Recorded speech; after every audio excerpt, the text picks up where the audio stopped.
그래요? 묵은 자리 앉으세요. 여기가 맞아요. 여기서 하니까 뭐 편하신 자리에 앉으세요. 뭐 별 상관이 없을 것 같은데 네. 에어컨을 켜야 될 것 같은데. 너무 가까이가 여기 앉아야 되겠네요. 네, 거기 앉으세요. 화장실 화장실에 여기 나가시면 바로 앞에 보여요. 네.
것 같아. 너무 피곤해서. 알았어.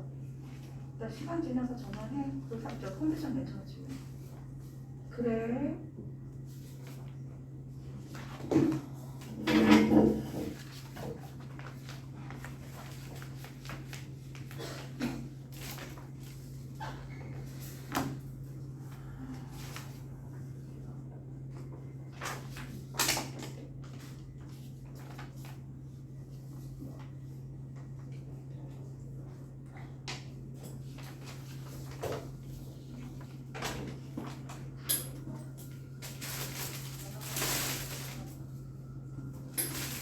여보세요. 음.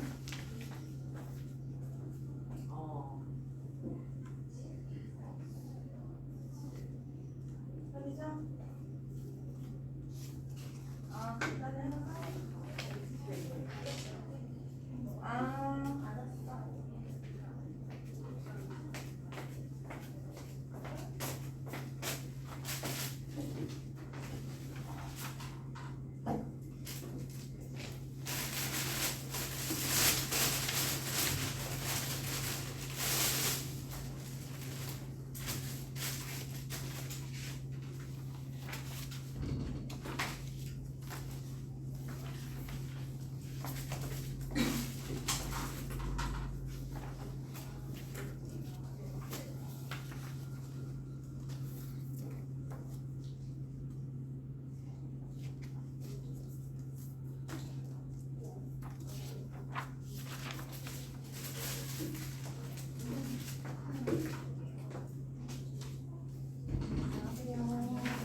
안녕하세요.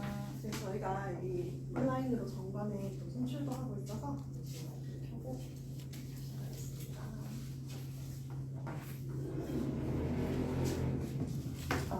네, 잘 들리시죠? 반갑습니다. 지금 7시가 되어서 저희 오늘 7시 설명에 우선 인사드리고 시작하겠습니다. 네, 반갑습니다. 저는 국풍이천에서 교육팀과 그리고 국풍온이라는 온라인 원격 학원에서 교육팀장을 맡고 있는 서지연이라고 합니다. 반갑습니다. 네, 저희 7시 설명회는 또 지금 아마도 오시는 어머님들도 있을 거예요. 그렇지만 저희는 딱 정각에 시작을 해서 어서 빨리 또 그 문해로랑 그리고 초중등부 국어에 대한 설명을 들으셔야 하니까 저는 딱 지금부터 10분만 어머님들께 설명을 드릴 거예요. 저희 오늘 준비한 설명회에서 1부에서는 오프닝 빼고 1부에서는 지편적 문해로라고 해서 앞에 아마 그 자료가 있을 거예요. 예, 초4부터 중1까지 학생들의 문해력을 길러줄 수 있는 수업이 7월에 개강을 합니다. 그래서 저희 황주인 원장님께서 이제 곧 나타나셔서 어머님들께 좋은 강연해 주실 거고, 그리고 이제 그 타임이 끝나고 나서는 저희 중계동 본원의 국풍이천 초중등부 강의는 또 정규반은 어떻게 진행되는지 그 부분에 대해서도 안내를 드릴 거예요.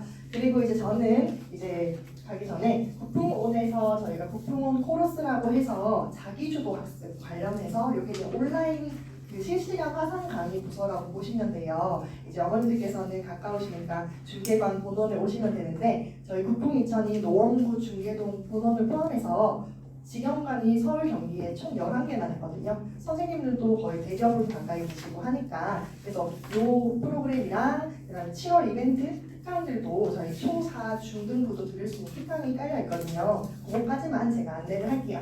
자, 코러스라고 했을 때 네, 들어오십시오. 안녕하세요. 네, 편하게 앉으시면 됩니다. 네, 코러스는 줄임말입니다. 코칭 러닝 스터디. 요즘에 학생들이 이제 자기주도 학습이 또 대세잖아요. 그래서 이 부분은 혹시 좀 들어두셨다가 이제 그 지방에 계시거나 아니면 해외에 계시는 친척이나 지인분들 있으면은 좀 추천해 주시면 좋을 것 같아요. 지금 자기주도 학습이 또 대세기도 하고 이래서 저희가 이제 그 학원에 저희 학원에 다니면 SLS라는 그 컴퓨터 시스템이 있어요. 학생들이 문제를 풀고 정답을 입력을 하면 바로바로 결과지 리포트가 나와서 개별 맞춤으로 AI 문제까지도 추천이 되는 그 프로그램인데 어플을 설치를 하고 컴퓨터상에서 할 수 있는데 그거를 이제 자기주도 학습화해서 컨텐츠를 제공을 문제를 개별 맞춤 자료를 제공을 하고 온스카도 줄임말이에요.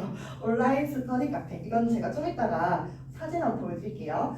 그리고 여기는 정말 좀 상위권 학생들, 자료만 많이 필요한 학생들 있잖아요. 그래서 내신이든 아니면 수능에서도 정치반에서 모의고사를 이걸로 할래요 하는 학생들은 이제 월 5만 원에 할 수 있는 프로그램이고, 코러스 프리미엄이라 하는 거는 베이직에 플러스 코칭이 붙어요. 주 1회에 선생님과 줌으로 실시간에 만나가지고 이제 학생들 일주일 플랜을 짜주고 어디까지 공부했는지 공부 방법 티칭해줘요. 그래서 여기 온스카는 더 비용이 포함된 건 아니고, 그래서 월 10만 원에 이렇게 할 수 있는 것이고, 그리고 마지막에 있는 온라인 클래스는 저희 국풍원에서 하는 온라인 실시간 원격 강의를 말씀드리는 거예요. 그래서 국풍원이라고 이 한글을 인터넷 검색창에 어디서든 한글로 치면은 이 홈페이지가 뜨거든요.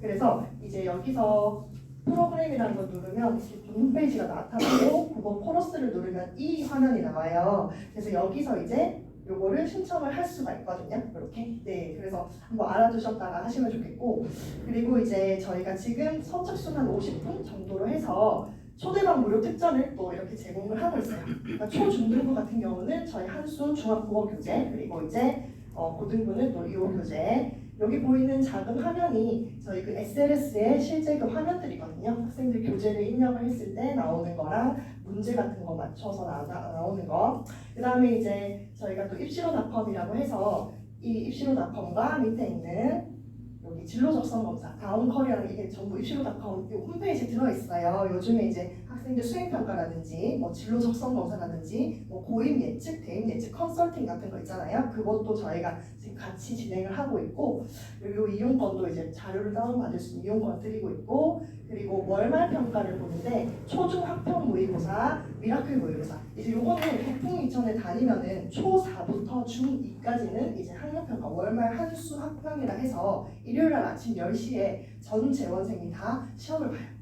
국풍 온 같은 경우는 줌을 열어가지고 실시간 강독을 한다고 보시면 되고, 미라클 모의고사는 중3부터 고3까지 일요일 아침에 안녕하세요. 8시 20분부터 80분 동안 시험을 보는 거죠. 이런 시험지, 국풍원에 지금 무료로 깔려있는 수업들 뭐 1시간이라도 체험을 하실 수 있게 하는 특전과 그다음 온라인 스터디 카페. 온라인 스터디 카페가 뭐냐면 사진을 하나 보여드릴게요. 이게 실제 학생들이 공부하는 화면의 일부를 캡처한 거예요. 들어와서 손이 보이게 이렇게 해서 자기 관음명을 적고 일정 시간에 이렇게 공부를 하는 거예요. 이게 월화수목금토일 내내 공부를 해요. 네, 그래서 1차적으로는 국어 숙제가 밀리는 걸 방지하자예요. 왜냐면 저희가 일주일치 과제를 주는데 학생들이 하다 미루는 게 국어 숙제거든요. 몰아서 하잖아요. 매일 학원이면. 그거 방지하기 위해서 30분이든 1시간이든 월화수목금은 오후 4시부터 열린다고 보시면 되고, 주말은 아침 10시부터 안녕하세요. 아침 10시부터 열리는데, 온라인 스터디 카페 같은 경우에는 추가 비용이 드는 건 아니고요. 지금 전 재원생이 다 참석을 하고 있어요. 그리고 시작 시간과 자기가 공부를 끝낼 시간을 스스로 정해서 선생님들이 신청을 하면 돼요. 각반에. 네, 그렇게 해서 이게 지금 정말 잘 진행되고 있고, 아마 여름방학에는 오전 10시부터 거의 매일매일 10시부터 10시까지 쭉쭉 열려서 언제든 들어와서 공부할 수 있고, 혹시나 뭐 휴가를 간다든지 여행을 간다든지 하면 날짜도 정해서 예약만 해주시면은 저희가 이렇게 체킹을 합니다. 꼭 카메라를 켜야 하고요. 자, 그리고 이제 요 정도 이제 국풍 코러스를 말씀을 드렸고, 저희가 지금 저희 정식 홈페이지는 국풍 2000이라고만 검색하면 저희 홈페이지가 나오거든요. 요게 아마 7월 이벤트를 해서 어머님들 지금 오신 분들은 다 문자를 받았을 거예요. 7월 이벤트 뭐 신청해주세요 이렇게. 그래서 여기 첫 번째는 저희가 여름방학 특강을 7월 17일부터 개강을 합니다. 그래서 초중등부 해서 여러 개를 신청하셔도 상관은 없는 상황이거든요. 그래서 한번 쭉 살펴보시고 100여 개의 강의가 있는데, 이 밑에 이제 입력폼 같은 경우에 번호를 써서 이렇게 신청을 하실 수 있습니다. 그래서 짧은 방학 기간이지만 학생들이 신청을 하시면은 정말 도움이 많이 될 것 같고요.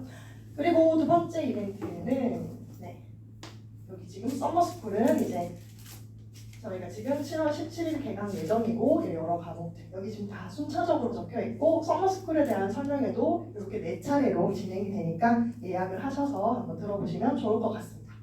그리고 이제 방금 말씀드렸던 국풍원 코러스는 자기주도 학습 프로그램이다. 그리고 이 온스카 방금 보여드린 그 사진 온스카 챌린지라 해서 15일부터 13일까지는 방학 기간일 테니 그때는 저희가 거의 10시부터 10시까지 한다고 보시면 돼요.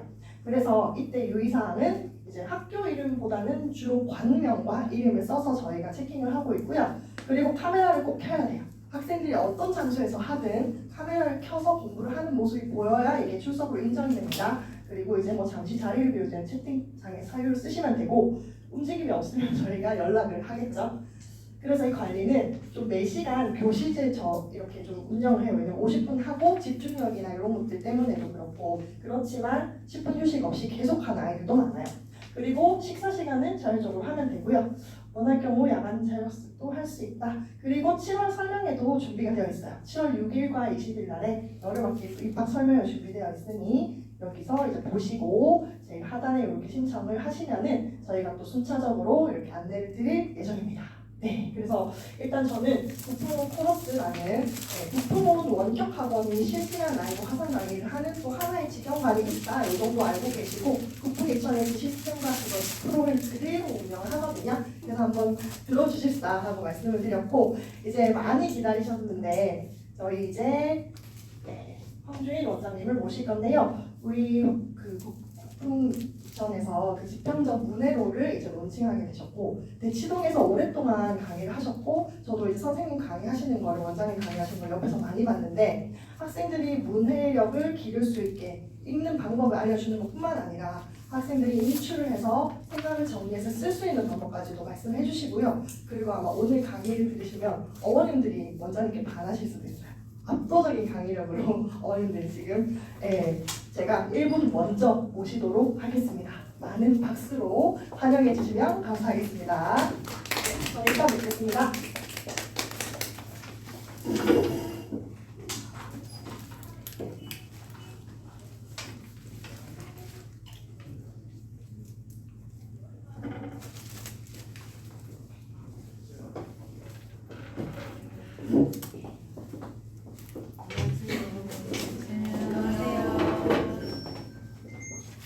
지금 초등부 어머니들이신가요? 거기 그러신 거죠? 네. 중등부 어머니들 계세요? 몇 학년인가요? 1학년. 중학교 1학년이요? 오늘 설명회는 지금 저희가 문해로라고 해서 초등학교 4학년부터 중학교 2학년까지 어머니들 모시고 설명회 하고 있어요.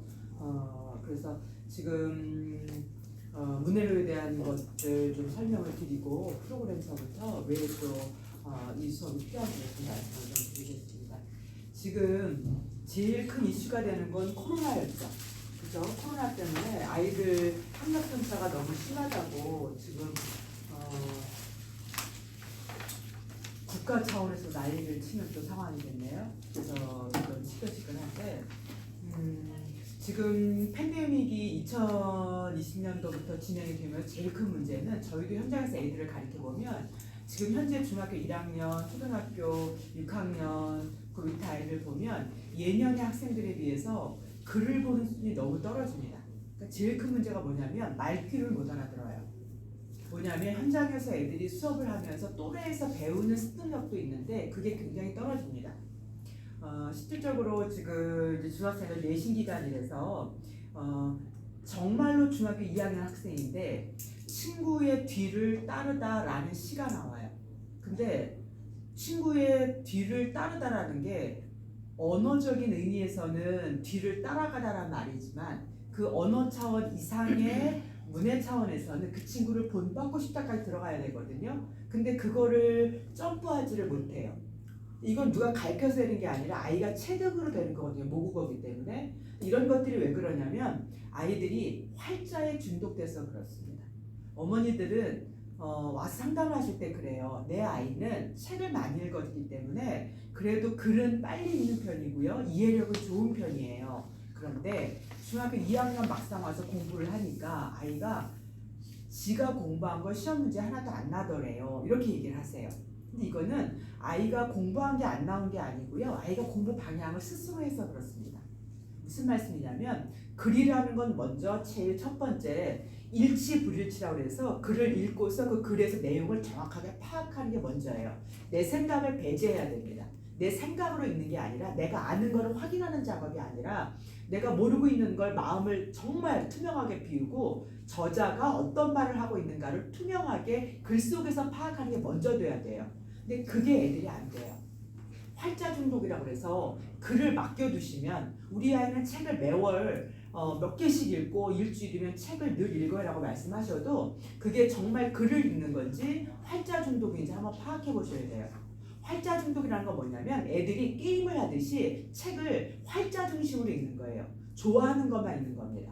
어떤 거냐면 저희가 글을 읽을 때 통문장이라고 해서 의미 단위로 글을 읽는다 그러면 우리는 영어를 중학교에서 처음 학교에서 교과서 배울 때 I am a teacher 이렇게 배우잖아요. 그래서 I 끊고 띄어쓰기 단위로 끊어서 문법 단위로 그걸 끊어낸다 그러거든요. 그렇게 해서 읽었을 거예요. 그리고 나서 자연스럽게 I am a teacher 이게 자연스럽게 두 개로 나눠지거든요. 근데 모국어기 때문에 한국어는 우리가 배우는 모국어기 때문에 아이들이 나는 선생님입니다. 이거를 나는 선생님입니다.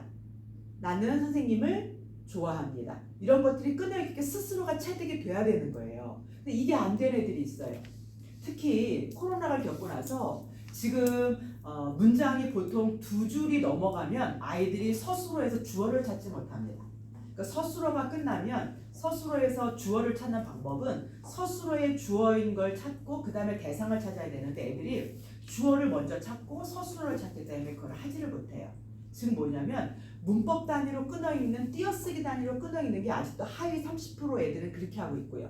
상위 30% 애들은 의미 단위로 있는 게 몸으로는 체득이 되어 있지만 누구도 지도를 해주지 않아서 자기가 읽고 싶은 대로 읽는 습관들이 있어요.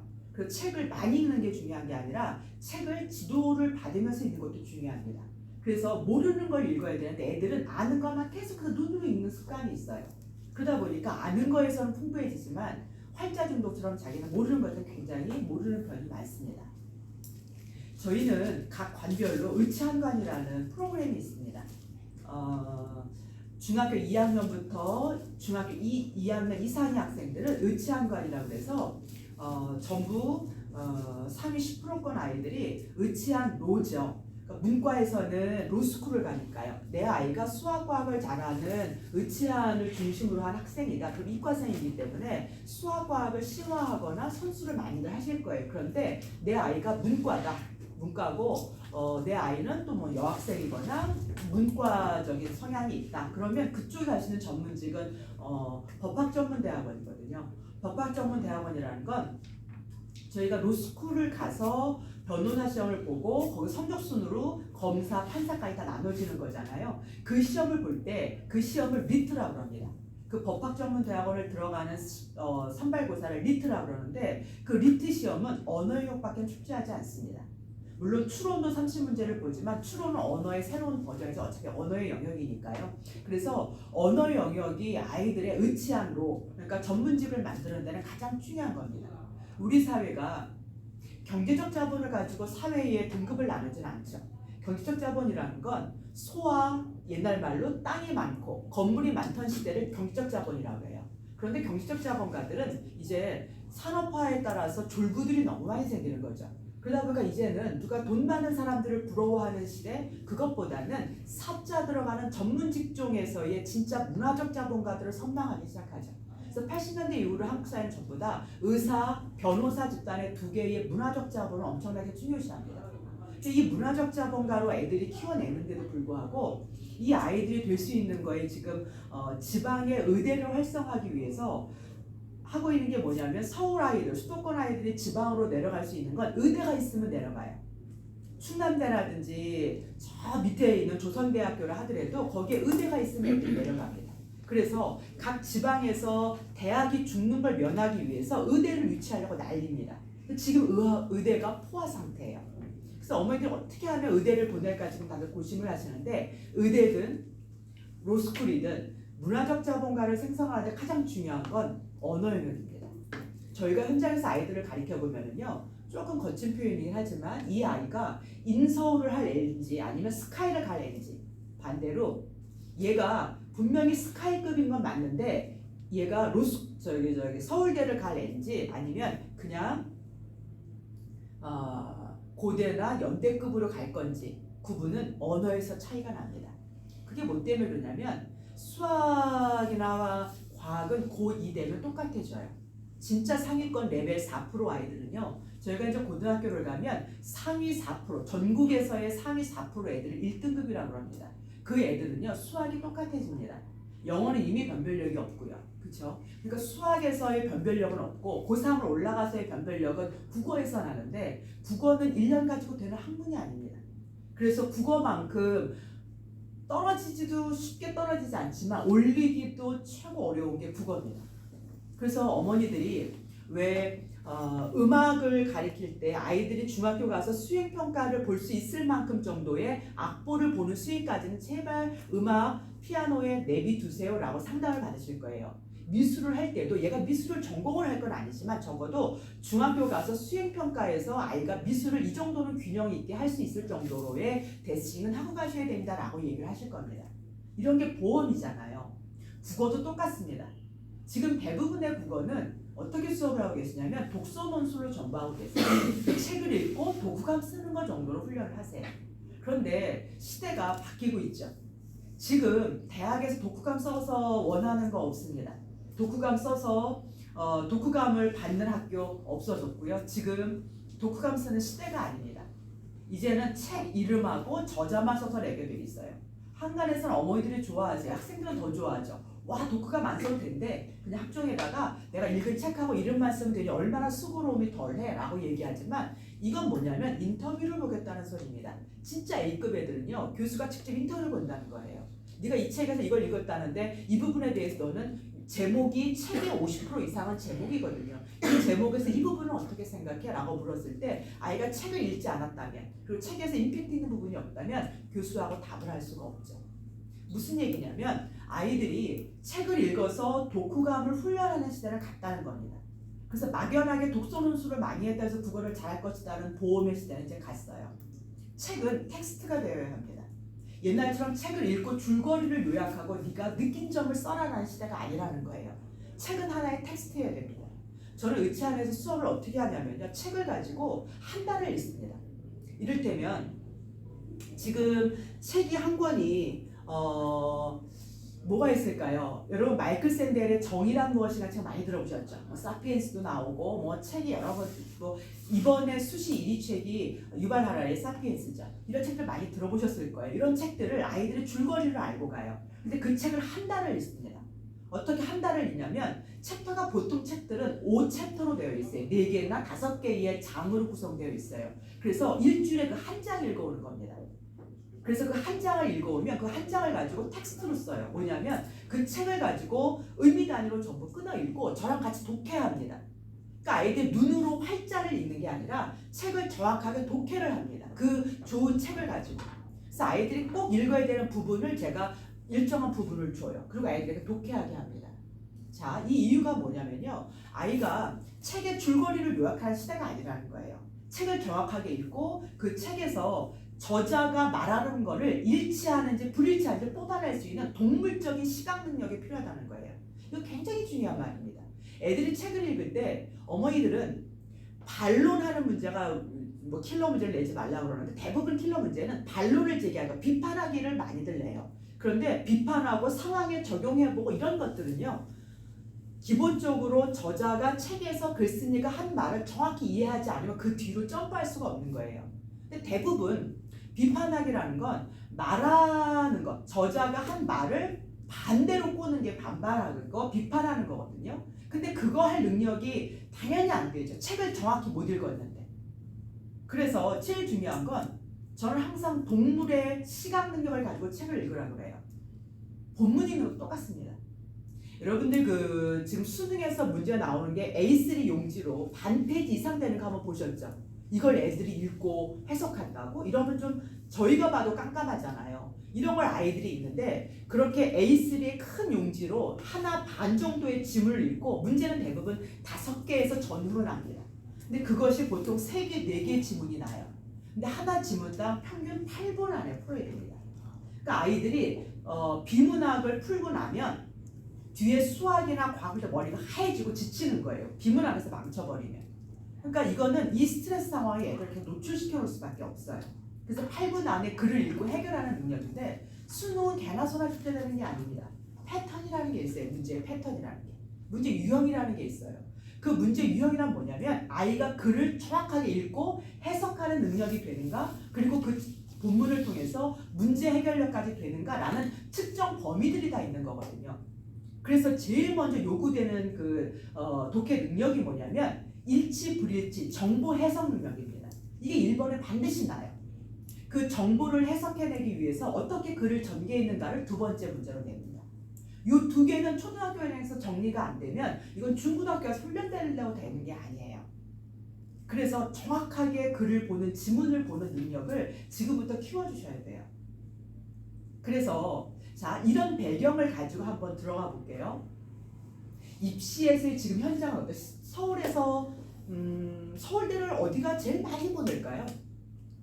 생각했을 때 우리는 지금 그래도 아직 초등학생이고 저희니까 적어도 스카이급을 노리고 공부를 시키잖아요. 그랬을 때 문화자보가 나올 수 있는 훨씬 확률도 많고요. 이 아이들이 갈 수 있는 서울대의 확률은 연대가 제일 많이 보냅니다. 연대들이 반수에서 제일 많이 점프해요. 현역에서는 제일 많이 보낸 애들이 여전히 강남 8학군입니다. 대치동에 중동고하고 휘문고를 한번 예를 들어 볼게요. 강남 8학군에서 자사고가 중동고하고 휘문고가 있습니다. 한 학년당 400명 정도를 뽑아요. 중동고는 문과가 강하고요. 그래서 고대는 훨씬 많이 갑니다. 고대는 로스쿨이 워낙 강하니까요. 법대가 워낙 잘 돼 있죠. 그 다음에 연대는 세브란스 병원을 중심으로 해서 이대가 좀 세죠. 그러니까 이과 쪽이 세니까 휘문고가 훨씬 많이 갑니다. 이걸 기준으로 했을 때 중동고는 한 학년에서 3학년들 400명을 졸업시키면 20%가 스카이를 갑니다. 즉 400명 중에서 80명은 적어도 연고대까지는 간다는 얘기예요. 어마어마한 숫자입니다. 지방대에서는 스카이를 한 명 보내려고 그 아이 하나에게 목숨을 겁니다. 지금 80명이라는 얘기는요. 휘문고는요. 더더군다나 의치안을 포함해서 지방의 의대를 포함해서 120명을 보냅니다. 물론 재수생을 포함하죠. 어마어마한 숫자입니다. 왜 그렇게 줄을 서서 중동고 휘문고를 보내고 그 안에서 20%권, 10%권 안에 들게 하기 위해서 어머니들이 속된 말로 목숨을 거는지 이해하시겠어요? 저희가 방학 때요. 대치동이나 이런 데서 알바생을 좀 구하려고 알바생의 전화를 돌리면 이제 보조교사가 필요하니까요. 제일 좋은 건 현역 애들입니다. 올해 수능 본 애들이 가장 빨라요. 얘네들은 리트 문제를 갖다 줘도 수능의 가장 어려운 버전이 리트 시험 문제예요. 법학전문대 시험 문제예요. 그러니까 법학전문대 시험을 보는 애들에서 꼴찌하는 애들이 수능 시험지 갖고 다시 공부합니다. 그런데 저희 입장에서 수능 1등급에 더 이상 풀 게 없는 애들은 리트 문제를 갖다 줘요. 이해되세요? 그 난이도를 측정하시는 거예요?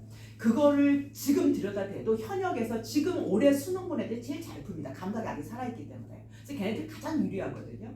근데 얘네들을 알바를 뽑으려고 구인 광고를 내면요. 정말 편한 말로요. 발에 채이는 게 연고대생입니다.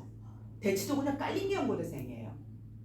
얘네들은 연고대에서 한 학기 휴학하고 서울대로 점프하려고 여름방학 휴학하기 엄청 많습니다. 학원에서 그만한 자료가 아주 새로운 자료들이 많으니까 얘들은 일석이조인 거예요. 알바도 하고 그 자료도 모으면서 공부하는 거죠. 그래서 발에 채이는 게 연고대생입니다. 그런 연고생, 그런 중동고를 한번 휘문고를 예를 들어 볼게요. 여기는 교사진이 어떻게 되어 있냐면요. 자사고기 때문에 선생님들을 전부 스카우트해 옵니다. 왜냐하면 돈을 내고 학교를 다니잖아요. 이렇게 보시면 돼요. 저도 중동고를 작은 애가 나왔거든요. 그리고 얘도 스카이를 갔습니다. 큰 애도 로스쿨에 있어요. 그런데 얘네들이 8학년을 다니면서 중동고를 기준으로 한 달에 300을 쓴 것 같아요. 정말 300을 쓴다라는 건 학교에 들어가는 돈, 그 다음에 사교육비를 어떨 때는 포함하지 않는 돈이기도 합니다. 그러면 교사진이 당연히 좋아야 되겠죠. 그래서 저희도 목숨을 겁니다. 교사진에 대해서, 수업에 대해서 목숨을 걸고 모니터링을 해요, 엄마들도. 그런데 선생님들이요. 최서희 선생님처럼 EBS 1타 강사하지만 아마 최서희 선생님일 겁니다. 중동고등학교 국어선생님이죠. 나이도 30대 초반이고 깐난쟁이를 둔 워킹맘이에요. 물론 다 서울대 연고대에 사범대 나와서 보통 지금 중학교 1학년 어머니들은 아실 거예요. 책이 천재 밥, 천재 노, 비상, 미래 이렇게 출판사가 다양해요. 이건 뭐냐면 서울대의 한 국어교육과 교수님 밑에 그 사람들이 붙은 한 8명이 평균으로 공동 저자를 하는 거예요. 그 사람들이 전부 다 그 학교에 배정이 되어 있는 거예요. 이 사람도 천재박 출판사의 공동 저자로 되어 있는 거예요. 그러면 내가 쓴 책을 천재박인 중동고에서 가리키면 얼마나 쉬울까요? 내가 쓴 책인데. 그런데 그거하고 수업을 안 합니다. 저희는 내신 기간에 2주에 3주를 휴강을 줍니다. 수능하고 내신은 다르기 때문에 내신만 하는 선생님이 따로 있어요. 중동고 내신만 따로 해야 되니까. 그러면 그것만 하는 선생님한테 3주 아니면 2주 특강 받으라고 보내주고 휴강을 해요. 그런데 그 시간에 저희가 슬쩍 물어보죠. 이번 내신 시험범위 어디야? 그럼 애들이 이렇게 얘기를 해요. 국어 문제집 뭐 천재박 20%밖에 안 납니다. 교육청 감사가 있기 때문에 시험 문제를 안 낼 수는 없어요. 학교 책에서. 그런데 평소에 그 책으로 수업을 하지는 않거든요. 시험 문제 범위가 애들이요. 제가 의치한 중등부 수업을 할 때 가장 많이 쓰는 건 신문 스크랩입니다. 신문 원문을 주고 그 신문을 가지고 글을 전부 스크랩을 하게 해요. 그리고 글을 그냥 나눠주는데 중등부도 똑같이 수업합니다. 어떻게 하냐면 고등학교 1, 2, 3학년에 났던 모든 모의고사, 특히 3학년 모의고사를 글이 얼마나 좋을까요? 한번 모의고사 잘못 내거나 수능 한번 잘못 출제되면 대한민국이 난리가 나는데요. 이해되세요? 그래서 그 윤문이라는 거, 그 글의 어떤 편집이라는 건요 가장 완벽합니다. 글 하나가 잘못 났다가 난리가 나요. 그래서 가장 수능에 맞게 정확한 글은 모의고사가 제일 좋습니다. 그 모의고사를 전부 워크북으로 만들어서요 쭉 나눠줍니다. 수업을 2교시를 연타로 한다고 해서 나눠주고서 하는 건 뭐냐면 무조건 비문학 지문만 줍니다. 그래서 아까 말씀드렸던 A3의 지문 한 장을 그냥 주고요. 그거를 딱 나눠주면 애들이 알아서 딱딱딱 단락 나누고 단락 간의 관계 나누고 전체의 핵심 단어 뽑고 글의 핵심 단어를 가지고 전체의 주제문 뽑고 그 다음에 그 연결관계 하는 것까지 애들이 전부 다 스스로가 끝냅니다. 그리고 나서 거기에 따라온 5개의 문항이 있죠. 그 문제 분석하고요. 그 문제의 패턴에 따라서 문제 풀을 거기 딱 떨어지는 거 8분 딱 끝냅니다. 그리고 나서 선생님 분석 들어가고 그거 지문 2개 하면 2시간 가요. 저희도 현장에서 하나의 지문을 가리키는데 50분이 듭니다. 8분이면 풀어야 되는 문제를 분석해 주는데 50분이 걸려요. 그래서 공부 잘하는 애들이 비문학 갖고 변별력이 생기는 거예요. 45문제거든요, 국어가. 거기에서 수능에서 나는 비문학 시험 문제는 17개입니다. 그 17개에서 상위권 애들은 변별력이에요. 그거 훈련을 그렇게 시키는 이유입니다. 그래서 애들이요, 시험 범위가 어떻게 되니 그러면 거기서 50%, 나머지 30%는 6월 모의고사. 지금 중간고사 기간이잖아요. 그럼 5월까지 배운 거 하면 6월에 모의고사가 있다면 6월 모평이 있으니까 6월 모의고사 시험 범위, 나머지 20% 학교 책. 진도를 물론 떼어주긴 떼어주죠. 하지 안 하지는 않죠. 그러나 20동안 훑어주는 거예요. 다른 지방이나 모든 학교들은 그 지문을 가지고 학기 내내 합니다. 그 천재박이라는 책을 가지고. 수능이 어떨까요? 완전 게임이 안 되죠. 그러니까 하나 좋은 점이 뭐냐면 얘들이 수능도 잘 보는 거예요. 자사고를 가면 강남 8학군에서 적어도 자사고를 가면 아이들은 가랑지가 찢어집니다. 속된 말로. 왜냐하면 얘네들이 자사고가 성격이 조금 그래도 경쟁력을 좋아하는 애는 없겠지만 경쟁을 통해서 자기가 동기유발을 받는 애들이 있어요. 그런데 내성적이고 과도한 노출에 노출됐을 때 애들이 상처받는 애들도 있습니다. 이건 어머니들만 아세요. 그랬을 때 자사고 가면 실패합니다. 경쟁이 너무 심해요. 그런데 그런 경쟁을 조금 잘하면 잘하는 애들이 있어요. 이런 애들 자사고 가면 두 마리 토끼를 다 잡는 거예요. 내신은 내신대로 하고 그 프로그램만 쭉 따라갔을 뿐인데 수능도 잘 나올 수밖에 없는 거예요. 그러니까 얘네들이 수시에서 갈 수 있는 건 한정돼 있거든요. 퍼센테이지가요. 그런데도 분명히 수능 가지고도 충분히 연고됐지만 가는 게 나오는 거예요. 자 보세요. 왜냐하면 수능의 1등급은 그 학교에서 1등급을 뽑는 게 아니에요. 전국에서의 4%를 뽑는 거니까 강남권 애들이 훨씬 많겠죠. 중계 쪽 애들은 훨씬 많겠죠. 이해되세요? 그런 거기 때문에 자사고는 그런 장점이 있습니다. 자, 선생님들이 왜 이렇게 수업을 할까요? 왜 입시를 자사고기 때문에 입시에 실적이 안 나오면 자사고는 끝입니다. 자사고는 어느 학교에 비해서도 정말로 연고대에 대한 서울대에 대한 실적이 또 의대에 대한 실적이 많이 나와야지만 그 학교에 경쟁력이 붙는 거고요. 그 많은 돈을 들여도 어머니들이 지방에서 유학을 오더라도 그 학교를 보내려고 하는 이유가 그런 거거든요. 그 실적을 내기 위해서 그 선생님들이 선택하는 거. 이거는 영어 수업도 똑같습니다. 영어 수업도 똑같이 이렇게 여러분 미국의 테드 아세요? 강연 프로그램 테드? 그 테드를 책으로 엮어서 한국어 버전으로 해서 만든 책이 있어요. 그거 가지고 수업합니다. 100% 비문학이고요. 그거 가지고 다 본문 분석밖에 안 해요. 자, 보세요. 어떤 점이 포인트인지가 좀 잡히지 않으세요? 바로 비문학입니다. 그런데요, 어머니들은 비문학이라는 것, 특히 문해라는 게 국어의 영역이라고 생각을 하세요. 아닙니다.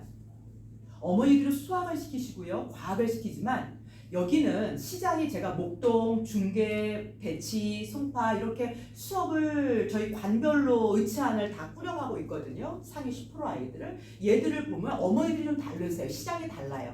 왜냐하면 목동 같은 경우는 특목고가 워낙 잘 돼 있으니까 특목고에 대해서 어찌 보면 목을 매죠. 그러다 보니까 내신을 너무너무 많이 중요하게 생각하세요.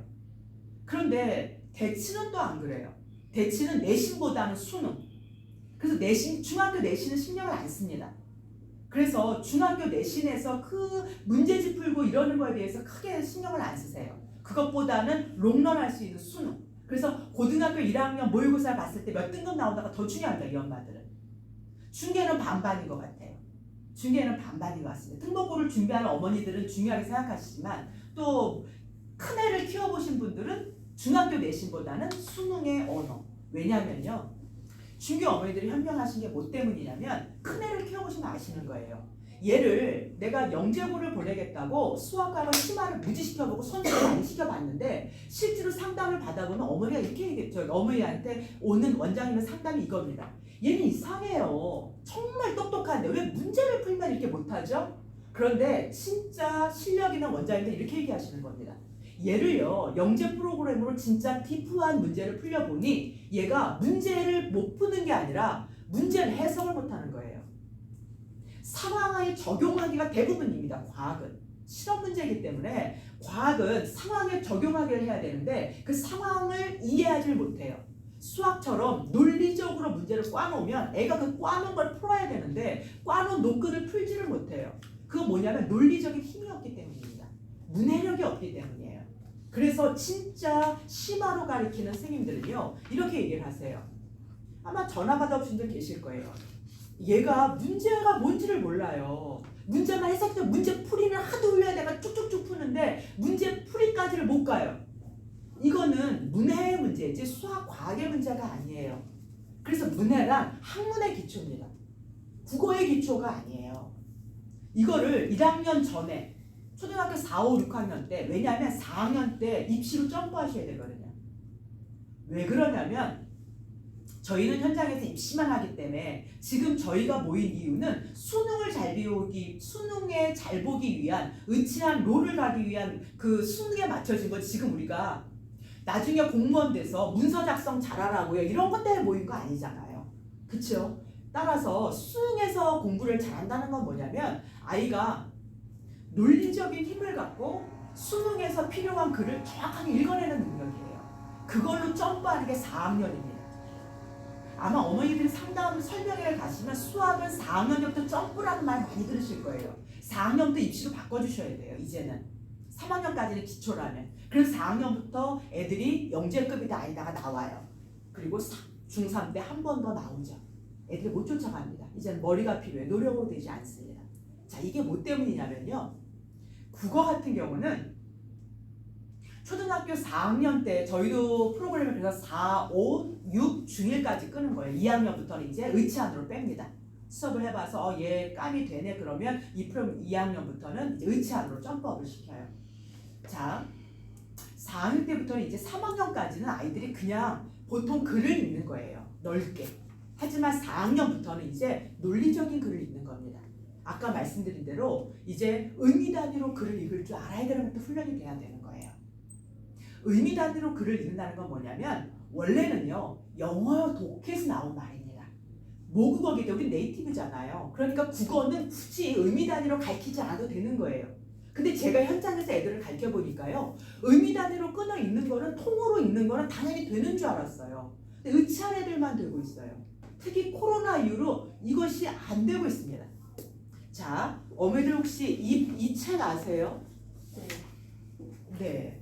EBS에서 작년에 출간된 책입니다. 지금 코로나를 겪고 나면서 당신의 문해력이라는 EBS의 방송에서 이것이 방영이 됐었어요. 다큐. 그런데 우리 아이들의 문해력 실력이 어마어마하게 떨어지는 거죠. 첫 번째 요인은 코로나고요. 애들은 또래의 집단을 통해 상호작용으로 문해를 익힐 수가 있어요. 또 교사가 학력 수준이 떨어지는 애들을 잡아주기 때문에 올라갈 수 있어요. 저는 현장에서요, 목동이나 중계나 오히려 대치는 코로나 3년 동안 학력 편차가 훨씬 더 넓어졌어요. 그게 개꿀인 애들도 있습니다. 학교 안 가고 진짜 선수학습하고 좋은 수업 듣는 애들도 훨씬 많았습니다. 그런데 안타깝게도요, 그냥 평반 애들은 하위 평준화가 너무 많이 됐습니다. 이것을 여기서도 정확하게 본 거죠. 그래서 이 프로그램이 난리가 났고요. 그리고 이것이 책으로까지 나온 거예요. 그래서 EBS에서 이 책을 28권을 만들었습니다. 그래서 문해력 프로그램을 초등용으로 만들었어요. 그래서 이거를 기준으로 해서 지금 저희도 프로그램을 만든 거예요. 왜냐하면 이걸 어머니들 가르칠 수 있으실 것 같으세요? 책은 참 좋습니다. 근데 어머니들이요, 지금 북한이 중학교 2학년 애들을 때문에 무서워서 쳐들어오지 못한다고 그러는데 4학년만 되면요, 중2보다 더 무섭습니다. 초등학생 요즘요, 눈 뻔뻔하게 뜨고 선생님들 얘기하면요, 이 기싸움 하는데 무서움이 없어요. 그래서 어머니들이 이걸 가지고 매일 쉽지 않습니다. 학교에 와서, 학원에 와서 그나마 하는 게 낫죠. 두 번째 요인, 디지털입니다. 첫 번째는 코로나 때문이죠. 요즘 애들이 유튜브 너무 눈이요, 시각화가 돼 있어요. 뭐냐면 영상에, 그림에, 이미지즘에 돼 있었어요. 저희가 대학 때 다닐 때 이제 시대가 전자책서부터 전부 모든 게 이미지화 될 것이다. 저는 그런 세상이 정말 올까? 책은 그래도 종이로 읽어야 맛이지? 이랬었어요. 지금 요즘 아이들은 태어나면서부터 컴퓨터를 끼고 살죠. 컴퓨터가 딱 바뀌고 디지털 기기가 바뀌면 몸으로 배워서 나오는 것 같아요. 저희 핸드폰 바뀌면 거의 공포잖아요. 그냥 있는 기능만 있는 게 좋죠. 근데 기능 많다고 바꾸는 거 싫잖아요. 근데 요즘 애들은 안 그렇거든요. 그런데 디지털의 폐해가 뭐냐면 이미지로 보다 보니까 자기의 의사 표현을 좋아, 오키라 쓰나요? 이응, 키읔, 좋아, 키읔. 엄마는 되게 무시받는 느낌이 들죠. 어떻게 이렇게 표현하지? 근데 제가 수업을 단체 문자를 보내려고 수업이 끝나면요, 그러면 학생들에게 또 내일 읽어올 책에 대해서 이제 중학생들, 고등학생들은 지들한테 보낼 때가 있어요. 그러면 얘들이 감사합니다. 그거를 어떻게 쓰는지 아세요? 기억, 시옷, 감사. 그럼 저는 이게 뭔 뜻일까? 이 커뮤니케이션이 안 돼요. 이 두 가지 요인 때문에 지금 아이들의 학력 편차가 너무 심합니다. 학교에서 더구나 시험을 보지 않잖아요. 그러니까 아이들의 학력 편차가 너무 떨어져 있어요. 자, 이런 배경에서 자, 보세요. 저희한테 필요한 건 뭐냐면, 이제 제가 중요한 거 하나만 말씀을 드릴게요.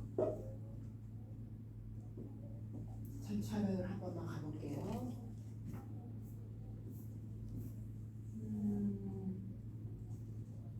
자, 책이 일단은 구성되어 있는 걸 좀 말씀을 드릴게요. 책은 일단은 독서 방법론이, 저희가 학원에서 수업을 하기 때문에 수업은 2시간씩 합니다. 2시간을 하면 1년 동안에 하게 되면 48주가 나와요. 왜냐하면 명절 한 번 빼야 되고 보통 한 달에 4번 수업을 하게 돼 있으니까요. 그랬을 때 48주는 기본으로 들어가야 됩니다. 책이 이렇게 구성이 되어 있어요. 그래서 책의 처음에는 독서 방법론이 있습니다. 제가 현장에서 의치환을 가리키면서 비문학만 수업합니다. 저는 그런 비문학 독해만 수업을 하면서 독서 방법론이 있어요. 이거는 EBS에서도 독서 방법론이 있는데, 논설문이란 무엇인가, 설명문이란 무엇인가지 독서 방법론이 아니에요. 이거는 입시에 맞춰져 있죠. 그런 게 아닙니다. 그게 아니라 독해하는 방법이 있어요. 지금 맨 앞에 나오는 의미단위서부터 그 다음에 미리 보는 수업도 쭉 있습니다. 그래프가 나오는 지문 푸는 것도 이게 가장 핵심이죠. 그래서 매주 수업을 하게 되면요, 이 48개를 매주 하게 돼 있어요. 그래서 보면, 자, 2시간을 와서 수업을 하게 되면, 고등학교에서 우리는 수능을 잘 보는 게 목적이니까 제일 좋은 방법은 좋은 글을 충분히 분석해서 읽을 수 있어야 돼요. 제일 좋은 건 모의고사고, 그리고 신문입니다. 신문만큼 윤색이나 편집이 잘 되어 있는 게 없죠. 그래서 2가지를 봅니다. 첫 번째는 모의고사. 수능. 그런데 우리 애들이 지금 4학년, 5학년, 6학년 애들이요. 수능 모의고사, 고1 모의고사를 봤을 때 어떨까요? 경기가 나죠. 그쵸? 그래서 조금 쉽게 만들기도 하고 중학교 3학년 고1 선발고사를 보잖아요. 그리고 뭐도 볼까요? 검정고시도 보고 학력평가도 봅니다. 거기에서의 좋은 질문도 꽤 많아요. 그리고 신문 수업을 오래 했기 때문에 신문에서 좋은 글을 윤문해서 조금 아이들에게 쉽게 해놓은 글들이 있습니다. 그거를 1년 동안 준비한 쭉 내용들이 있어요. 그런데 이 글을 개나 소나 읽는 게 아닙니다. 6개의 영역이 있어요. 수능에 특출되는 영역은요. 첫 번째는 인문입니다. 인문, 철학, 사상, 역사 이런 것들 들어가는 인문을 읽어야 됩니다. 두 번째는요. 예술입니다. 예술 영역의 지문이 하나가 출제가 꼭 되고 읽어야 됩니다. 그 다음에 세 번째는 사회입니다. 경제든 경영이든 이해되세요? 문화 읽어야 됩니다. 언어에 관계된 것이든 사회 문화 읽어야 되고요. 그 다음에 마지막이 과학 차트 읽어야 됩니다. 과학에 관련된 걸 읽어야 되고요. 마지막이 기술공학입니다. 컴퓨터공학을 비롯한 기술 지문들이 애들이 가장 어려워하는 지문들을 하죠. 이 6개 지문을 골고루 출제하게 돼 있어요. 그래서 인문예술 하나, 사회문화 하나, 과학기술 하나, 마지막에 주제통합 하나 이걸 섞어서 내기도 합니다. 그래서 음악도 나오고요. 미술 지문도 납니다. 그래서 아까 음악도 애들이 음표 정도는 볼 수 있어야 풀 수 있는 것도 나옵니다. 그래서 배경지식 하는 거예요. 물론 배경지식이 많다고 비문학을 잘하는 건 절대 아닙니다. 이건 거짓말이에요. 물론 비문학에 대해서 배경지식이 많으면 글 읽는데 자신감이 생기게 되고 이거 아는 내용 나왔네? 꿀! 이러죠. 하지만 절대 배경지식이 있다고 해서 풀 수 있는 문제는 출제하지 않습니다. 반드시 지문을 알아야만 풀 수 있는 문제를 냅니다. 그래서 지문을 정확히 읽지 않으면 내 배경지식하고 꼼수 부리다가 틀립니다. 그래서 반드시 본문에서 아까 말씀드린 대로 시각으로 동물적으로 정확하게 내가 읽는 게 아니라 저자의 글을 읽는 거예요. 내가.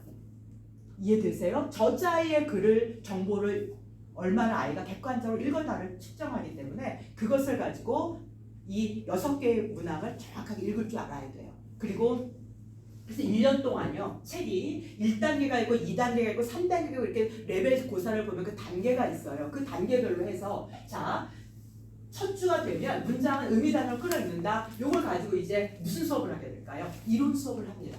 그래서 의미단어로 끊어 읽고 그 다음에 자 보세요. 인문, 사회, 그쵸? 과학기술, 그 다음에 이렇게 예술을 주기도 하고 마지막 거는 이렇게 주제 복합을 줘서 아이들에게 8분 내에 문제 푸는 걸 실전으로 한번 해보게 합니다.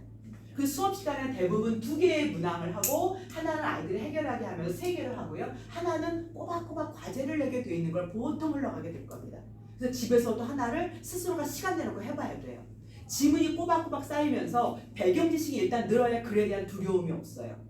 그리고 그 배경지식과 함께 늘어야 되는 게 이제 글 보는 훈련이죠. 그래서 독서방법론이 첫 장이 이렇게 되어 있습니다. 그래서 문장을 의미 단위로 끊어 읽어야 되는 게 이렇게 나와요. 여러분 제가 한번 예를 들어 볼까요? 나는 지금 숙제를 한다. 나는 지금 숙제를 한다. 어떻게 다를까요? 아이들이요. 나는 지금 숙제를 한다. 이거하고 나는 지금 숙제한다. 이거하고 틀린 거예요. 느낌은 오시죠? 이게 머릿속에 정리가 돼야 되는데 아이들은요. 그걸 어디서 끊어낼지 모를 때서 글이 완전 달라지거든요. 이거를 아이들이 하지를 못해요. 그래서 이렇게 항상 여기서 보고 끊어 있는 걸 이렇게 매주 소리내어서 이건 영어에서 하는 거거든요. 그것도 똑같이 의미단위로 끊어 있습니다. 근데 어머니들이 질문을 하세요. 과연 끊어 읽기란 의미단위로 읽는 건 아마 제가 하는 게 처음일 겁니다. 근데 이거를 끊어 읽는 게 정답이 있나요? 정답이 없어요. 이거는 한국어가 지금 배우는 사람이 너무 많아졌기 때문에 우리가 영어를 배웠듯이 중국이나 미국 사람들이 한국어를 배우기 위해서 이렇게 영어처럼 끊어 있는 걸 논문으로 많이 써놨어요. 중국어 학자가 또는 영어 학자가 한국어를 편하게 배울 수 있는 방법을 이렇게 의미 단위로 끊어 읽어야 됩니다. 이렇게 써놓은 논문들이 있어요. 그걸 쭉 분석해 보면 10개의 어떤 기본 방법론이 나와요. 거기에 보면 방법이 있어서 그거를 우리 학생들에게 가르쳐 주겠지만 제일 좋은 건 통째로 많이 끊는 거예요. 글씨 만약에 4줄짜리의 문장이 있다 하더라도 글 잘 읽는 애들은 딱 2번 끊어 읽습니다. 못 읽는 애들은 이거를 3번 끊어 읽고요. 조금 더 못 읽는 애들은 4번 끊어 읽고요. 이런 식으로 끊어 많이 읽을수록 아이가 머리가 합할 수 있는 능력이 정확하다는 거예요. 그런데 글을 많이 읽다 보면 애들이 그리는 속도가 빨라진다 보면 끊어 읽는 걸 한 번에 통으로 훅 들어서 머리가 아예 데이터를 돌려버린다는 거예요. 지가 정리한다는 거예요. 이 훈련이 1년 동안 꾸준히 하셔야 됩니다. 그런데 그거는 아무 문장 가지고 되는 게 아니에요. 문해란 제일 먼저 단어를 알아야죠. 한국어는 70%가 한자어입니다. 그런데 여전히 중학교에서는요, 한자를 똑바로 쓰지 못한다고 선생님들이 와서 야 똑바로 써 이러신대요. 그래서 애들 스트레스를 많이 받아요. 요즘 디지털 세대에 누가 이거를 하는데 한글도 못 써 서술로 다 틀려오거든요. 애들이요. 네 글씨를 내가 못 알아보겠다 이러면 무서워 혼나는데, 한자를 애들이 쓰고 있으라면 쓰겠어요? 한자가 필요한 게 아니라 한자 어휘가 필요한 겁니다. 그것도 문맥주로는. 구곡간장이 끊어질 것 같아요. 그럼 애들이 구곡간장이 왜 끊어지나요? 그래요. 그런데 문맥으로 보는 거예요. 제가 문맥을 추론하다 그래요. 구곡간장이 끊어지다 애간장이 끓다 이거잖아요. 그러니까 구곡간장이라는 뜻을 몰라도 문맥으로 속이 탄다 이렇게 알면 되는 거예요. 근데 구곡간장을 쓰고 있어요. 고, 이렇게. 이런 의미 없어요. 좋은 글을 읽혀서 아이들이 문맥 속에서 내가 정보를 처리하는 걸 빨리빨리 가르쳐야 돼요. 그래서 글을 끊어내는 건 매주 선생님하고 큰 소리로 읽고 끊어읽게 돼 있습니다. 그래서 이런 식으로 책이 구성이 돼 있어서 매주 하게 되고 공부를 주는 거예요. 이렇게. 아까 그 이제 마지막 지문이에요. 이게 고1 모의고사인데 이게 지금 너무 어렵잖아요. 그러니까 유물 글을 짧게 줄인 거예요. 이런 건 이제 저희가 전부 작업을 한 거죠. 짧게 줄여서 애가 요 정도만 알아도 되겠다. 여러분 하이데거의 이 존재에 대한 얘기는요. 여러분 지금 4학년, 5학년의 책에 하이데거를 만난 어린 왕자라든지 이렇게 윤색돼가지고 책들이 많이 있어요. 그게 고3 대입까지 나는 거예요. 그때의 배경 지식이. 그래서 지금 실제로 6학년 때 이 책을 읽힌 다음에요. 제가 이 수능 지문을 뽑아가지고 애들 풀려봤어요. 풀어요. 존재와 존재자를 애들은 구분 못하거든요. 이게 핵심이에요. 자, 이 구두 보이세요? 이 구두 보이시면 지금 보면 무슨 저기 같잖아요. 군화 같잖아요. 근데 이 그림의 제목이 뭐냐면 고흐의 구두예요. 그러니까 사람들은 어떻게 비평을 하냐면 이 고흐의 구두가, 자 보세요. 이 구두가 벗어놓으면 사람이 보이지 않나요? 저는 가끔 현관에 사람이 신발을 벗고 오면 그 벗어진 신발을 보면 그 사람의 영혼이 보여요. 느낌이 보일 때가 있어요. 이 사람의 삶의 고단함, 이 사람이 얼마나 반듯한 사람인지, 얼마나 신발을 함부로 신는지 그 가지런에서부터 그 사람의 영혼이 담기는 것 같아요. 구두 모양을 보면. 이거는 보면 이 농부의 가난한 삶, 이 사람의 삶의 궤적, 그 어떤 삶의 어떤 이해되시죠? 뭔가 귀족은 아닌 것 같잖아요. 그래서 이 사람은 이 존재 자라는 구두 안에 그 삶의 궤적이 보인다. 눈에 보이지 않는 추상적인 그게 존재다. 이렇게 예수를 본 거예요. 이걸 애들한테 얘기를 해주잖아요. 그래서 우리가 어린 왕자의 꽃을 얘기해도요. 꽃은 여느 꽃과 똑같은데 어린 왕자가 사랑을 준 꽃은 똑같은 존재자가 아니라 그 사랑은 존재죠. 이걸 구분시켜주면 이 문제를 풀어요. 근데 우리가 그냥 읽을 때는 못 풀죠. 존재자, 존재. 우리는 존재 그러면 벌써 가슴을 닫죠. 이게 웬일이야? 이러고 가슴을 닫죠. 애들도 가슴을 닫아요. 존재 그러면 철학이구나 이래서요. 다 읽고 나도 글은 어려운 게 없는데 머리는 하얘진 게 철학 지문이잖아요. 그래서 문해력이 필요한 거예요. 그 내용을 채워줘야 됩니다. 이런 식으로 훈련하다 보면 아이들이 와서요 되게 똑똑해졌다는 생각을 해요. 그래서 수업의 구성이 이렇게 되는 이유가 바로 여기에 있기 때문입니다. 자, 수능 문제 유형에 문제는 3개에서 4개를 줘요. 수능 문제는 5개지만 그래서 제가 문제 유형을 다 바꾸죠. 요건 지금 존재와 존재를 뭐 이런 거 얘기지만 문제를 이제 바꾸는 거예요. 어떻게 바꾸냐면 고등학교 과정에서의 이 글을 읽고 반박할 수 있는 또는 반론을 제기할 수 있는 이런 게 어렵게 출제되는 거거든요. 애들은 반론과 비판 또는 반박이라는 건 이 사람이 하려는 핵심을 뒤집는 거거든요. 이 사람이 주제를 세상의 모든 것은 모든 구조에는 자 이걸 한번 해볼까요? 광고에 유명 연예인이 너무 다수로 등장을 하면 광고 효과가 떨어집니다 라는 게 주제예요. 그러면 반론을 제기하라 그러면 그거에 반대를 얘기하는 거예요. 많이 출연해도 광고 효과만 좋던데요? 이게 반론이에요.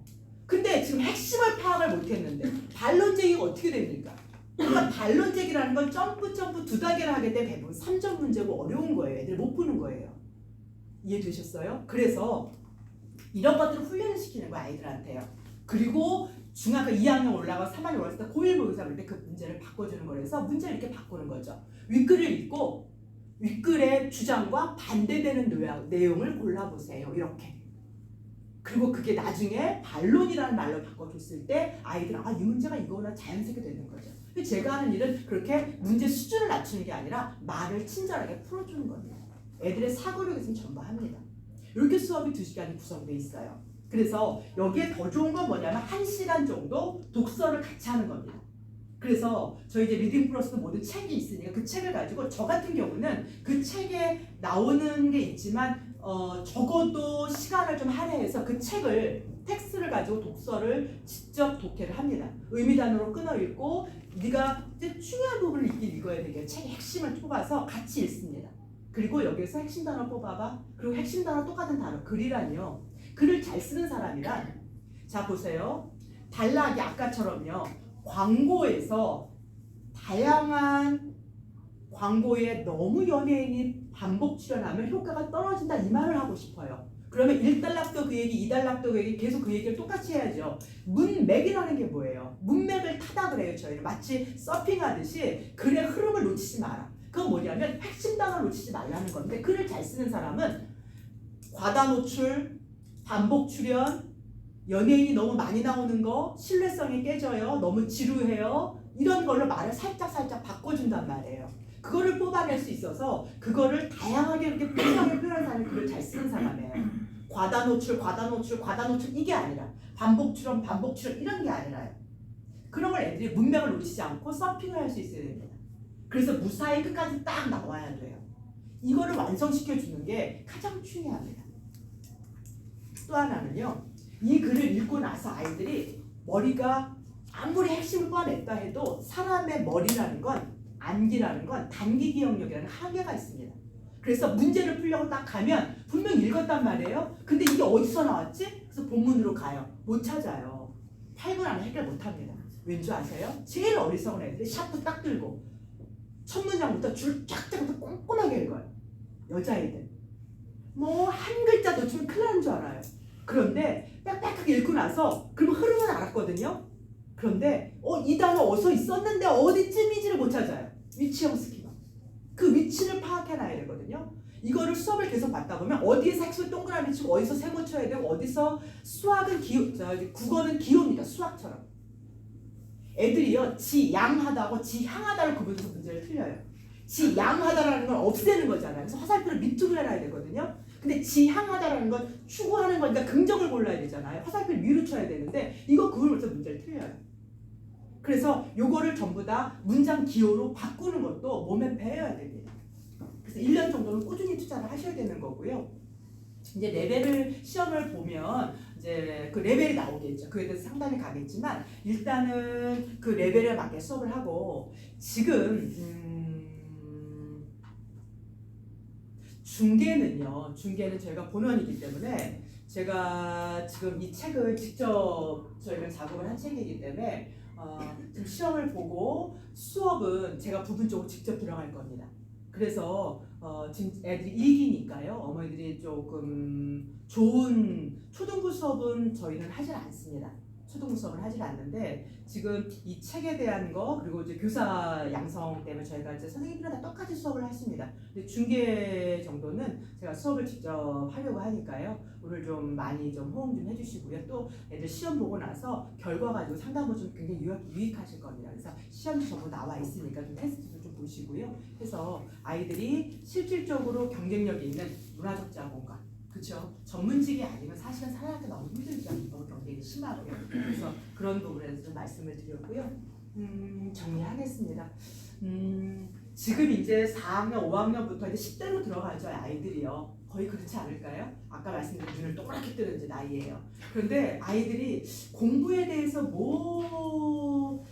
저도 이제 현장에서 애들을 가르치면서 뭐가 이게 공부라는 게 경쟁도 심하고 애들한테 말을 해줄까라는 마인드를 한번 봤을 때 10대에서의 공부라는 건 도구입니다. 도구. 공부 자체가 목적은 아니에요. 이를테면 내가 이번에 밤 12시까지 하면 밤 새워서 12시까지는 내가 공부해보겠다 했는데 샤프 꼭지에다 꽂고 잤더라도 책상 위에서 잤다면 이 아이는 다음날 갈 때 마음이 가벼워요. 나 그래도 12시까지 밤샜다? 12시까지 했었어. 그러니까 5학년짜리 가면 오늘 시험 보는데 나 5시까지, 12시까지 했어. 막 자랑스럽게 해요. 그러면 자기 긍정성이 생겨요. 그런데 내가 12시까지 어차피 버틸 거면 그냥 자는 게 나하고 자네하고요. 내가 끝까지 나랑 싸워보냐고 틀려요. 공부란 내가 5등을 목표로 고등학교 가서 공부를 했는데 5등을 목표로 해도 내가 정말 진심을 다해서 했기 때문에 7등을 딱 끊었어요. 그러면 아이가요 닳습니다. 엄마들한테 짜증 안 내요. 근데 아이가요 최선을 다하지 않았는데 아이가 분명히 5등이 목적, 10등이 목적 정도 되는 애들이 분명 5등권 안에 들어와도요 스스로가 자기한테 최선을 안 해본 애들은요 만족하지 못해서 굉장히 흐트러져 있습니다. 공부란 나 괜찮은 애구라라는 자긍심이에요. 이것이 평생의 보약입니다. 40대가 되고 50대가 돼서 무너집니다. 가치관 때문에 무너질 때도 있고요. 삶은 늘 무너짐의 연속이죠. 그럴 때 아이들을 다시 이렇게 세워주는 건 저희도 그렇지 않나요? 엄마의 따뜻한 밥, 내가 10대 때 한번 목숨 걸어봤던 그 경험 이런 걸로 나 참 괜찮은 애지. 내가 그때도 일어났는데 이게 10대의 가장 중요한 보약입니다. 평생의 보약입니다. 그 10대에서는 애들한테 가장 큰 상처가 뭐냐면 욕심은 있는데 능력이 안 따라줄 때. 그때는 자기를 받아들여야 되거든요. 근데 욕심만 많아가지고 질투만 해요. 이때 자기의 자괴감은 어마어마하게 큽니다. 그래서 이런 애들이 나타나는 특징이 뭐냐면 비만. 여러 가지 형태로 나타나요. 참 안타깝죠. 그래서 저는 여러분들한테 어머니들이 마인드 정도는 네가 최선을 다해서 나오는 그 경험치 세상에 못할 게 없습니다. 그러면 그러니까 아이를 지금 스카이를 보내라는 게 목적이 아니라 아이가 특히 남학생이요. 고2 되면 꼭 고등학생들은 전설이 나옵니다. 남학교는요. 저희는 현장에 오래 있어봤기 때문에 여자애들은요 잘하는 애들이 끝까지 잘할 확률이 많습니다. 근데 남자애들은요 꼭 전설이 나와요. 특히 주먹 쓰던 애들. 중3 때만 남자애들은 알아요. 얘들 딱 학년 바뀌면 디스하는 게 뭐냐면 누구 주먹이 더 세지 딱 느낌을 알아요. 어깨 한번 딱 처음 알아요. 여자애들은 누가 제일 예쁘지? 이거 하잖아요. 남자애들은 누가 권력이지? 누가 주먹이지? 이걸로 결정납니다. 근데 애들이 머리가 빠른 애들은 중2 되면 딱 알아요. 나 주먹 세다고 애들이 무서워하지 않는구나. 중3 딱 되면 알아요. 선생님들도 나 무시하는구나. 주먹 센 걸로 권력 갖는 건 되게 유치한 거구나. 그래서 그때 딱 얘기합니다. 엄마 나 학원 보내줘. 이런 애들 있어요. 이런 애들은 체력이 된단 말이에요. 근력이 있어요. 근성이. 정신적 근성이 있어요. 이런 애들은 치고 올라가요. 그런데 고2 되면 연고대까지밖에 못 가요. 그래서 중동고 애들 굉장히 많습니다. 그래서 휘문고 애들 많아요. 나 그렇게 경쟁력 있는 데 가서 한번 꼴찌서부터 한번 다시 시작해 볼게요. 그래서 아예 영어 그 테드 책을 한 권을 외워버려요. 문법을 모르니까. 그렇게 점수 맞아요 얘네들. 그런데 그 독한 거를 2학년 되면 똑같으니까 절망을 하는 거예요. 국어에서 점프를 못해요. 그래서 우리가 해줄 수 있는 일은 아이가 능력을 발휘할 때 충분히 발휘할 수 있도록 보험 정도는 드러나줘야 되는 거예요. 그게 문해력입니다. 그게 글의 가장 기본이 독해입니다. 그래서 초등 과정에서 중2 내신으로 돌아가기 전에 문해력은 꼼꼼하게 해놓으셔야 됩니다. 전 이게 시장에 바뀌어야 될 흐름이라고 보는 사람 중에 하나입니다. 긴 시간 동안 집중해주셔서 감사드리고요. 저희 박수 한번 치고 끝내겠습니다. 고맙습니다. 질문 있으면 하세요. 궁금한 거 있으면 답변 드리겠습니다.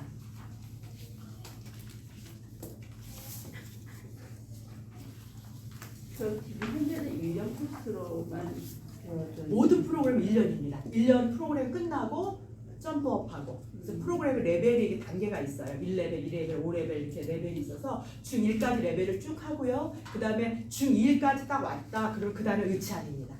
지금 현재 아이가 문할 때 그 테스트를 보잖아요. 네. 그 테스트 본 결과에 따라서 레벨이 나옵니다. 네. 하는 네, 데가 네, 있는 네. 거예요? 그 레벨에 따라서 1레벨, 2레벨, 3레벨, 4레벨까지 있습니다. 그러면 레벨은 학년제가 아니라 네, 그 무학년제로 그냥 그 네, 네, 레벨을 네. 글을 읽는 건 어머니들이 이렇게 생각하세요. 수학하고 과학은 선수하시면 안 돼요. 심화를 하셔야지. 무리하게 선수하면 내 마음은 편하지만 아이는 수학이나 과학 관심을 잃습니다. 하지만 글은 무조건 선수입니다. 글은 깊게 읽는 게 아니에요. 글은 무조건 1년 이상 선수해야 돼요. 그래서 저희도 모든 국어책을 쓸 때 1년 선수를 가리키는 거예요. 그래서 글은 처음에는 애들이 어려워해요. 그런데 글은 6개월만 내비두면 애들이 개안을 합니다. 글 읽는 그 수준이요 굉장히 길어져요. 이거는 훈련이에요. 그래서 글은 반드시 1년, 2년 선수를 시키셔야 돼요. 그래서 지금 4학년이라면 6학년 거 읽는 게 맞고요. 6학년이라면 중학교 3학년 거 읽는 게 맞습니다.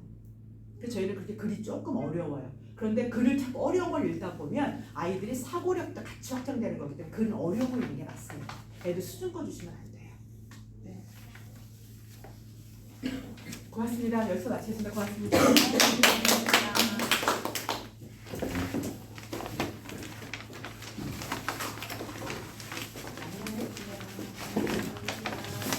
이제 마무리.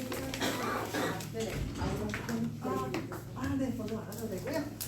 지금 문해로랑 국어 정규반이라는 10개의 각각 수업이거든요. 그래서 정규반을 수강을 하셔도 문해로를 신청 가능하시고 주 1회 3시간 정규반 됐잖아요. 문해로는 주 1회 2시간. 그래서 그걸 앞뒤로 붙여서 5시간도 가능하고 아니면은 이렇게 나눠가지고 주 2회 세팅도 가능한데 우선 이제 초4부터 중1까지이긴 한데 일단은 초6, 중1을 기준으로 수강료 부분 한 번만 언급을 하고 이제 마무리를 할까 해요. 초4, 초5등 지금 이제 끝나고 개별 상담 조금 더 하시고 가시면 좋을 것 같아요. 오늘 설명회라서 15% 수강료 할인 혜택이 있거든요. 이제 예를 들어 지금 보시면은 초6, 중1이 저희가 정규 수업이 22만 원이고요.